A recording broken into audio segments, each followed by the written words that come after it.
Salutations à toutes et tous et bonne année 2025, et bien sûr. Aujourd'hui, nous allons parler des plus grosses attentes culturelles, artistiques 2025, et un peu au-delà aussi, avec, on l'espère, moins de ratés qu'en 2024, puisque j'avais carrément trois de mes attentes 2024 qui ne sont pas sorties en 2024. Place tout d'abord aux mentions honorables. Il y aura bien évidemment Mission Impossible 8. Non pas que je sois un très très grand fan de la saga Mission Impossible dans son entièreté, mais en tout cas j'avais beaucoup aimé notamment l'épisode 6, Fallout. J'ai aussi exclu de mon top 10 Death Stranding 2. Non pas que je n'attends pas le jeu, mais c'est-à-dire qu'en fait je n'ai pas encore eu le temps de jouer au premier. Et j'ai aussi exclu du top 10 deux autres œuvres. Le jeu vidéo Mario Kart sur Nintendo Switch 2, le 10 me semble-t-il. Parce que déjà, il n'y a rien d'officiel. Il y a quelques rumeurs qui font un peu peur.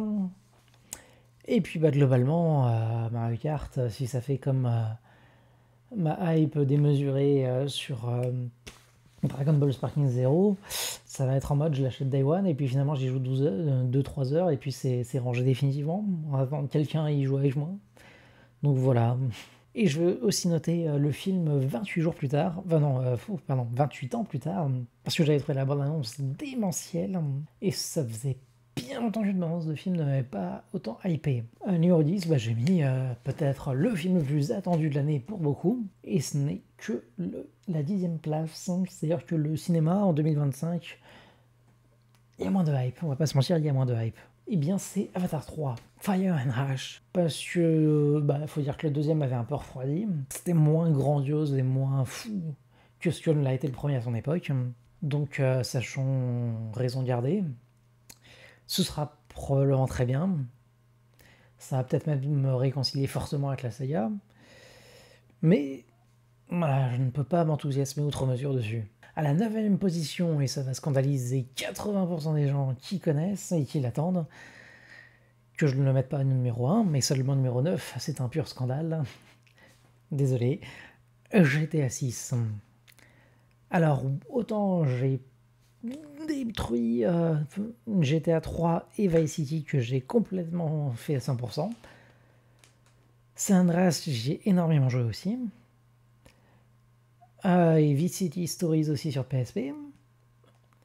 Mais alors, par contre, le 4, ça a été un carnage à sa sortie pour ceux qui s'en rappellent. Il était totalement injouable sur PC, à moins d'avoir un monstre de compétition. Donc le 4, j'ai quasiment pas touché. Et après le 5, oui, je l'ai un peu fait. Bon, j'étais pas dans le mood à l'époque. J'ai mis aussi en numéro 8 Lost Soul Side, mais il faut se rappeler que j'ai toujours pas joué à Forspoken. Ça va être un peu dans le même genre, et puis je vais peut-être donner la priorité à Forspoken. On va voir. Numéro 7, j'ai mis Kingdom Hearts Missing Link.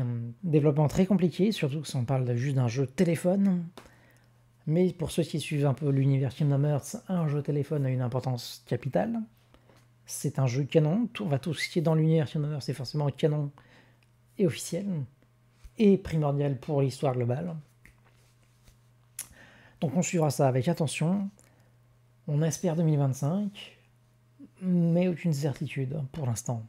Numéro 6, j'ai mis tout simplement Stranger Things saison 5. Non, mais je l'attends toujours, mais c'est juste qu'il y a encore plus de choses ultra intéressantes en 2025 par rapport à 2024. J'ai remis encore une fois la Switch 2, mais cette fois c'est sûr. Tu sais, on sait que ça sortirait avant la fin de l'année fiscale 2024, qui pour du coup le Japon se termine au mois de mars, enfin du coup fin mars. Donc d'ici la fin mars, c'est obligatoire que la Switch 2 sera sortie. Mais c'est pas tellement la console qu'on attend, mais surtout les jeux qui seront dessus. Et on en parle tout de suite avec en numéro 4, Zelda. Alors Zelda, lequel, le quoi, comment, on ne sait pas, mais en tout cas il a été déclaré, et pour l'instant ça fait quelques années que c'est le cas, il y a un jeu Zelda tous les ans. Probablement que ce ne sera pas un nouveau au sens une suite à Tears of the Kingdom, ou en tout cas un nouveau jeu Zelda principal. Peut-être qu'on aura un remake de Ocarina of Time, on ne sait pas.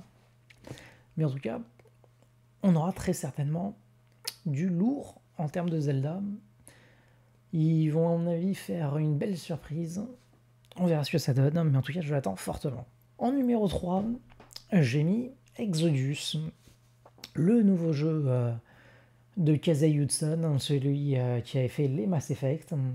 Et d'ailleurs, il reste un peu dans ce style space opéra, avec des choix extrêmement importants, et a priori, ça va être beaucoup plus poussé.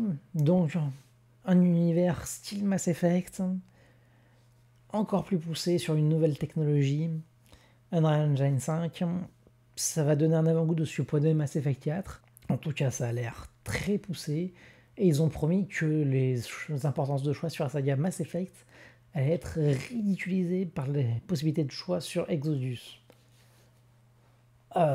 Ok, d'accord, tu as attisé ma curiosité, monsieur.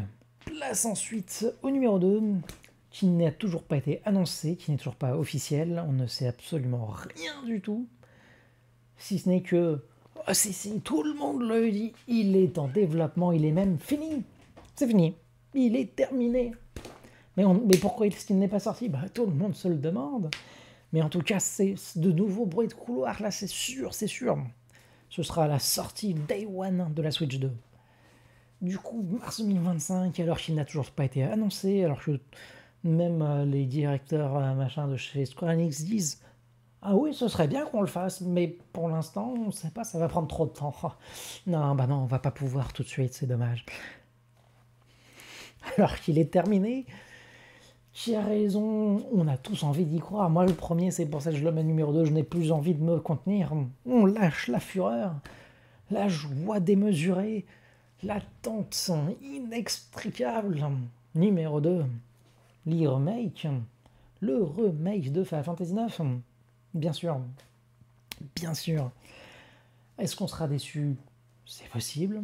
Est-ce qu'ils vont réussir à démultiplier la splendeur de la direction artistique de l'époque? Ça pourrait, vu le projet Memoria. On n'attend qu'une chose, c'est d'en savoir plus pour se hyper définitivement. Mais rien que le concept en lui-même, étant donné que le jeu de base est extraordinaire par son histoire, sa direction artistique, mais pas loin d'être mauvais en termes de gameplay, bah c'est probablement l'un des jeux qui se prêterait le plus à un remake. Et numéro 1, bien sûr, Pokémon Legends Zelda, bien sûr, en espérant que ce ne soit pas une catastrophe technique, comme les deux précédents jeux Pokémon, même si le mot catastrophe est un peu abusé, ils ont un peu rattrapé le tir. Mais on est sur du niveau technique assez indigne, déjà de la Switch en elle-même. Alors espérons qu'ils vont franchir le pas et que ça sorte sur la Switch 2. Et c'est peut-être pour ça qu'on est en stand-by absolu en termes de communication sur le jeu, alors qu'il doit sortir là cette année. Peut-être qu'ils attendent effectivement l'annonce de la Switch 2, histoire de pouvoir dire oui, c'est sur Switch 2. Alors d'un côté, on a énormément envie d'y croire. D'un autre, Pokémon n'a jamais sorti de jeu dès la première année d'une console. Surtout pas un principal comme ça. Du coup, sachons raison garder. Mais en tout cas, les bruits de couloir disent que ça va être très bien. On a envie d'y croire. Mais je n'ai même pas encore joué à Pokémon Legends Arceus. Ça, c'est dans le programme. Dès que j'ai fini Vision of Mana, j'y jouerai. Mais en tout cas, le retour de la méga évolution, tout ça, ça hype très très fort. Et enfin, un petit mot pour terminer sur mes attentes au-delà de 2025. Avatar 5. Alors pourquoi je parle du 5 et pas du 4? Parce que le 4 se passera encore sur Pandora, alors que le 5 va nous ramener sur Terre. Sachant que les premiers visuels qu'on avait eus de la Director's Cut d'Avatar qui se passait sur Terre, ça donnait des visuels très intéressants. Je pense que ça pourrait être bien plus intéressant de retourner sur Terre. Ensuite, j'ai mis aussi, juste après, Final Fantasy X Remake. Non pas qu'il en ait spécialement besoin, parce qu'il est toujours très agréable à jouer, l'histoire est extraordinaire, et plus les années passent, plus je l'apprécie, le jeu. Ensuite, en 4 et 3, j'ai mis du cinéma un peu, pour une fois. Avengers Doomsday et Secret Wars. Ça va être le tout pour le tout. Est-ce que Marvel est définitivement mort? Est-ce qu'ils vont connaître un nouvel âge d'or grâce à ces films? Je l'espère, mais en tout cas, ça fait un bout de temps depuis les Eternals que j'ai pas vu quelque chose qui m'a vraiment hypé en termes de Marvel. Et plus les projets s'annoncent, moins ça m'intéresse. C'est malheureux. Enfin, numéro 2, Kingdom Hearts 4, bien sûr. Peut-être surprise, il sortira en 2025. Dans ce cas-là, il aurait directement gagné la place numéro 1. Et oui, parce que ça va être tellement dantesque. Sauf que depuis 2022, on n'a eu aucune nouvelle. Et on sait même que le trailer de 2022 tournait sur Unreal Engine 4, alors que le jeu est passé sur Unreal Engine 5, et que le directeur a dit que, même en termes de direction artistique, ce qu'on avait vu dans le trailer d'origine ne reflétait pas du tout les graphismes du jeu. D'accord. Bon, bah c'est quand qu'ils enclenchent la seconde pour la communication autour. À voir. Mais en tout cas, ça sortira très certainement avant celui qui est numéro 1, qui n'a commencé réellement son développement que cet été, après effectivement quand même 4 ans de pré-production. Donc là, on est quand même sur déjà 4 ans de développement, mais ça ne sortira certainement pas avant fin 2026, voire 2027. Ce sera Mass Effect 4, avec le retour de Shepard, potentiellement. En tout cas, l'IRA de Sony, très certainement, sauf s'ils ont changé d'avis sur l'histoire du scénario depuis le trailer de 2020. Beaucoup d'incertitudes. Et voilà, et n'hésitez pas à me dire en commentaire pour vous quelles sont vos attentes les plus grandes pour 2025 et potentiellement vos attentes au-delà.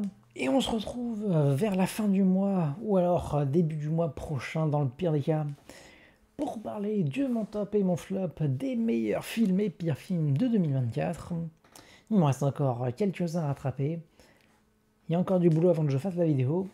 Donc armez-vous de patience, mais ça arrive fort. Continuez de vous cultiver, de regarder des films, des séries, jouez à des jeux, ne restez pas passifs. Et à bientôt.